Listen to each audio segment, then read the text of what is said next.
नमस्कार साथियों, आप सभी का स्वागत है आपके अपने YouTube चैनल ईज माई प्रेप पे। तो साथियों, सबसे पहले आप सभी को ईज माई प्रेप की तरफ से भारत के राष्ट्रीय पर्व 72वें गणतंत्र दिवस की हार्दिक शुभकामनाएं। साथियों, हम इस वीडियो में गणतंत्र दिवस से जुड़ी कुछ बातों पर चर्चा करेंगे, तो स्टार्ट करते हैं। तो साथियों, सबसे पहले मैं बताता हूँ कि 26 जनवरी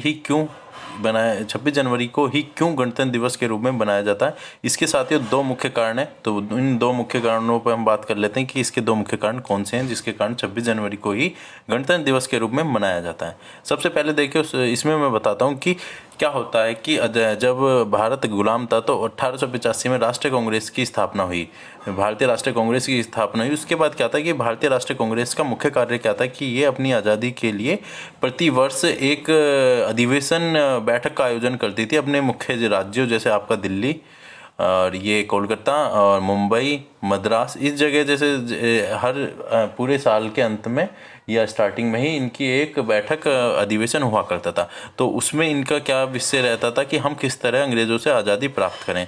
तो अब क्या होता, 1929 में कांग्रेस का अधिवेशन लाहौर में रावी नदी के किनारे पर हुआ। तो ये अधिवेशन इतना मुख्य कैसे बन गया, इसको हम जानेंगे। इसमें क्या होता है, इसकी अध्यक्षता पंडित जवाहरलाल नेहरू के द्वारा की गई। सबसे पहली बात तो इसमें ये है कि पंडित जवाहरलाल नेहरू इसके अध्यक्ष थे। अब इसमें क्या बात की गई कि अगर अंग्रेज हमको आज़ादी नहीं देते हैं तो आने वाली 26 जनवरी 1930 को स्वतंत्रता दिवस के रूप में मनाया जाएगा। तो यानी कि इसमें निर्णय कर लिया गया पूरी तरीके से कि आने वाली अब 26 जनवरी हुआ करेगी, उसको हम अपना ये स्वाधीनता के रूप में मनाया करेंगे। तो ये निर्धारित कर दिया गया इस अधिवेशन में।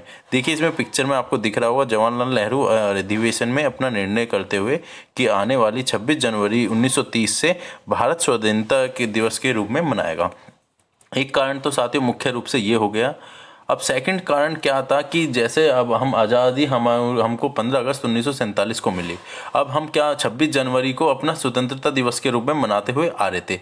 तो अब क्या होता है, जब 1947 में हम आज़ाद हो गए तो अपने इसको शासन को चलाने के लिए हमें संविधान की आवश्यकता पड़ी।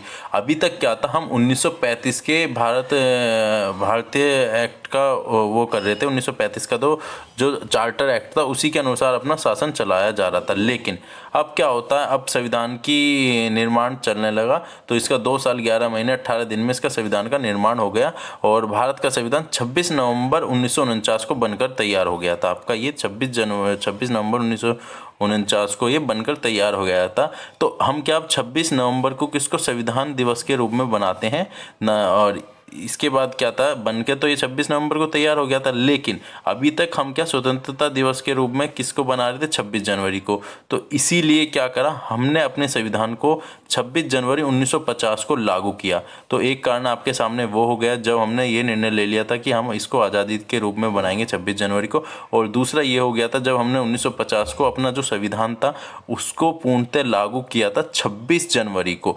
तो अब 26 जनवरी 1950 से क्या भारत में गणतंत्र दिवस के रूप में बनाया जाने लगा 26 जनवरी को। तो पहला जो गणतंत्र दिवस बना हमारा 26 जनवरी 1950 को बना और ये संविधान हमारा लागू हुआ था उस दिन।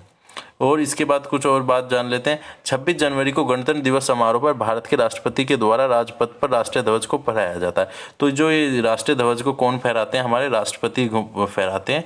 अब ये जो प्रथम वाला 1950 वाला था, जो उस टाइम हमारे जो राष्ट्रपति थे राजेंद्र प्रसाद जी थे, तो राजेंद्र प्रसाद जी ने 1950 में प्रथम गणतंत्र दिवस पे झंडा फहराया था, ध्वज फहराया था। अब जो हमारा 72वां गणतंत्र दिवस पे इसमें हमारे जो राष्ट्रपति जी हैं रामनाथ कोविंद जी, ये अपना ध्वज फहराएंगे। साथियों, इसी के साथ जो तीनों सेनाओं के द्वारा परेड की जाती है, सांस्कृतिक कार्यक्रम भी किए जाते हैं गणतंत्र दिवस पे। और साथ ही साथ इसकी एक और बात है, इसमें क्या अन्य देश के एक जो मुख्य अतिथि होता है उसको बुलाया जाता है, जैसे किसी देश के प्रधानमंत्री को, राष्ट्रपति को, विदेश मंत्री को। तो हर साल ये एक मुख्य अतिथि को बुलाया जाता है हमारे गणतंत्र दिवस के समारोह पर। लेकिन कोविड-19 की वजह से इस बार कोई भी मुख्य अतिथि हमारे जो 26 जनवरी 2021 के जो 72वें गणतंत्र दिवस में कोई भी मुख्य अतिथि नहीं है। तो साथियों, ये जानकारी मैंने आपको दे दी है। इसके बाद इसमें अगर आपको हमारी वीडियो पसंद आई होगी तो प्लीज़ लाइक करें और हमारे चैनल से जुड़ें